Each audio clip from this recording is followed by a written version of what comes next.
At exactly 8:17 a.m., my phone buzzed. It was a text from my father. Don't come to your sister's engagement party. The guest list is already final. No explanation. No apology. Just 13 words that erased me from my own family. I stared at the screen for a full minute before quietly putting my phone away and returning to work inside the White House. I never argued. I never begged. But 3 days later, a national magazine published a photograph from a presidential event. The moment my father saw that cover, my phone exploded with desperate calls. By then, everything had already changed. At 8:17 on a Tuesday morning, my phone buzzed just as I stepped through the employee entrance for work. I smiled, expecting my dad to ask what time I'd arrive for my sister Emily's engagement party that weekend. Instead, I read 13 words that left me standing motionless in the hallway. Don't come. The guest list is already final. That was it.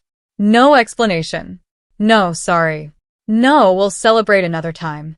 Just a message that somehow managed to erase me from my own family before my first cup of coffee. For a long moment, I simply stared at the screen.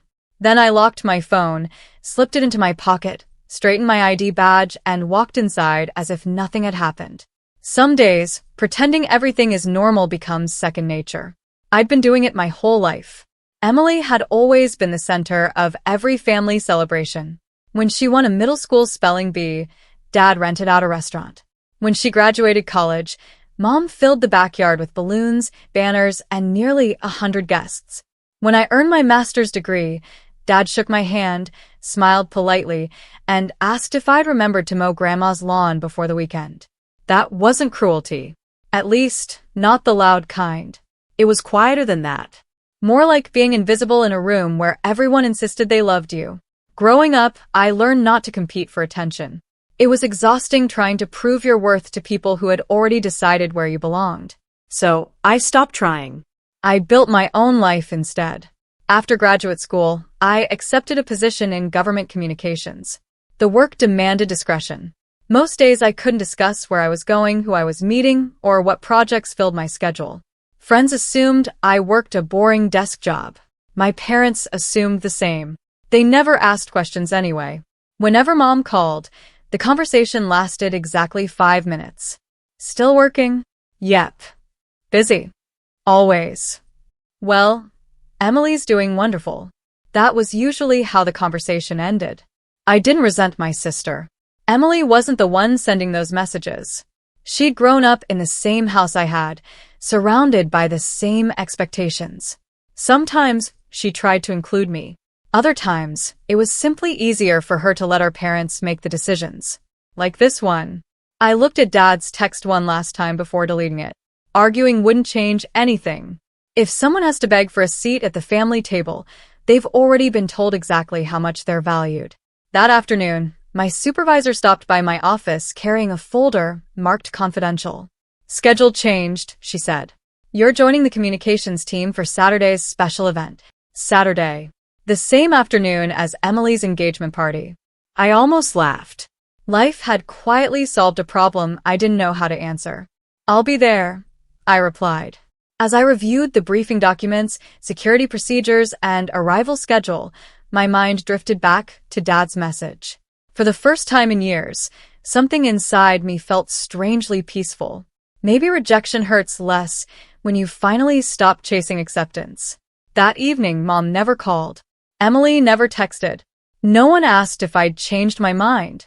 No one wondered how I felt. By Friday night, I had my suit pressed, my credentials ready, and my attention focused entirely on the assignment ahead.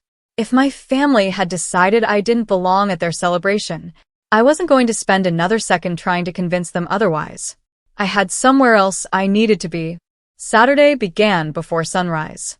By 5:45 a.m., I was already passing through the first security checkpoint, coffee in one hand and my credentials in the other. Everyone moved with quiet purpose. No raised voices. No unnecessary conversations. Just people focused on making sure every detail of the day's event unfolded exactly as planned. That was one of the things I loved most about my job. Nobody cared where you came from. Nobody cared whose favorite child you were. The only thing that mattered was whether people could count on you. I checked schedules, reviewed last-minute briefing notes, coordinated with our communications team, and helped prepare the media areas before the first guests arrived. The hours disappeared. Whenever I found a quiet moment, my thoughts drifted toward Emily's engagement party. I wondered what everyone was doing, whether my grandparents had noticed my empty chair, whether anyone had even asked where I was. Then I pushed those thoughts away. There was work to do. The event began exactly on schedule. Everything moved with remarkable precision. Speeches, introductions, official photographs, press interviews. Behind the scenes, dozens of people worked together so smoothly that the public would never notice how much planning had gone into every single minute. That was the goal. If nobody noticed you, it meant you had done your job well. Late that afternoon, one of the official photographers waved me over. "We need everyone from the communications team for a quick group photo." I hesitated. "I'm fine staying behind the camera." He laughed. "Trust me. 5 seconds." I stepped into position beside several senior staff members. The camera flashed twice. Then we all returned to work without giving it another thought. By Monday morning, life had returned to normal. Emails, meetings, deadlines. I barely remembered the photograph. 3 days later, while I was reviewing media reports in my office, a coworker placed a glossy magazine on my desk. "You made it," she said with a grin. I looked down. Across 2 full pages was a photograph from Saturday's event. There I was, standing just a few feet behind several senior officials, wearing the same navy suit I'd almost skipped because I thought no one would notice. I laughed. "I wasn't expecting that." "Neither were we," my coworker replied. "My parents already called asking if I'd met you." We both smiled before returning to work. To me, it was simply another assignment.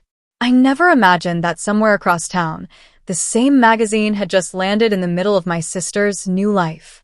Emily's future father-in-law had subscribed for years. According to my aunt, he was flipping through it after dinner when he suddenly stopped turning pages. "Wait a second," he reportedly said. "I know that face." He carried the magazine into the living room. Everyone gathered around. My father looked down, then looked again. The color slowly disappeared from his face. "Isn't this your other child?" someone asked. My mother forced an awkward smile. "Yes, that's our son." Another guest frowned. I had no idea. Neither did the next person. Or the one after that. Questions started coming from every direction. "He works there? Why wasn't he at the engagement party? You never mentioned this. I thought you only had one child." The room, which had spent the evening celebrating Emily, suddenly wanted answers about the family member who wasn't there. Dad tried changing the subject. It didn't work. Mom laughed nervously. Nobody laughed with her. Emily sat quietly, staring at the magazine resting on the coffee table. For the first time in years, everyone could see exactly who was missing. Not because of status. Not because of the building in the photograph. But because an empty chair always attracts attention once people realize someone should have been sitting there. Meanwhile, I was completely unaware. That evening I stopped at my favorite neighborhood diner, ordered grilled salmon, chatted with the waitress who knew my name, and enjoyed the first peaceful weekend I'd had in months. Around 8:30, my phone vibrated once. Then again. And again. By the time I reached my apartment, I had 12 missed calls. 5 from Dad. 3 from Mom. 2 from Emily.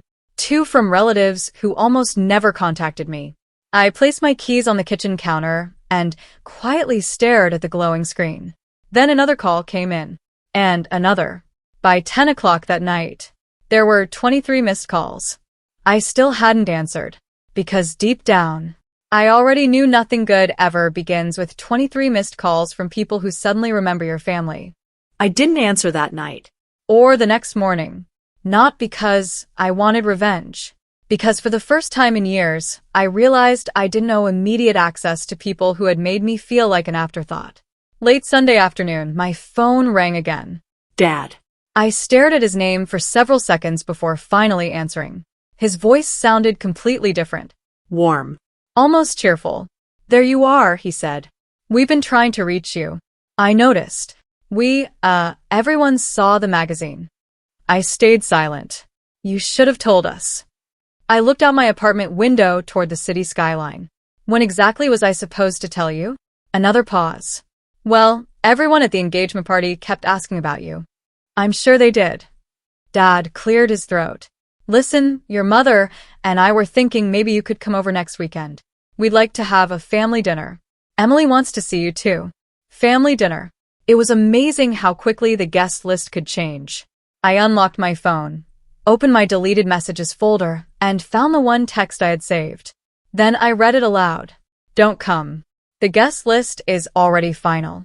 The silence on the other end lasted so long that I wondered if the call had dropped. Finally, Dad spoke. I didn't mean it like that. Then how did you mean it? We just thought. His sentence disappeared before it was finished. For the first time in my life, he had no explanation. A few minutes later, Emily called. I'm really sorry, she whispered. I found out about the text after the invitations had already gone out. I should have called you. I appreciate you saying that. I never wanted you excluded. I know. She hesitated. Can we fix this? I smiled sadly. Relationships aren't repaired because someone appears in a magazine. They're repaired when people choose each other before anyone else is watching. She didn't argue. She simply said she understood. Whether she truly did or not, I couldn't tell. Over the next few months, my parents reached out more often than they had in years. Not because my job had changed, because their perspective finally had. I accepted a few phone calls, skipped a few dinners, took everything slowly. Trust isn't rebuilt with apologies alone. It's rebuilt through consistent actions. Today, my relationship with my family is better than it once was. Not perfect, just honest. Looking back, I don't think the White House magazine changed my life. It simply revealed a truth that had been there all along. Success never gave me value. It exposed the people who had overlooked it. Sometimes the greatest victory isn't proving your worth to those who doubted you. It's realizing you were never the one who needed to change.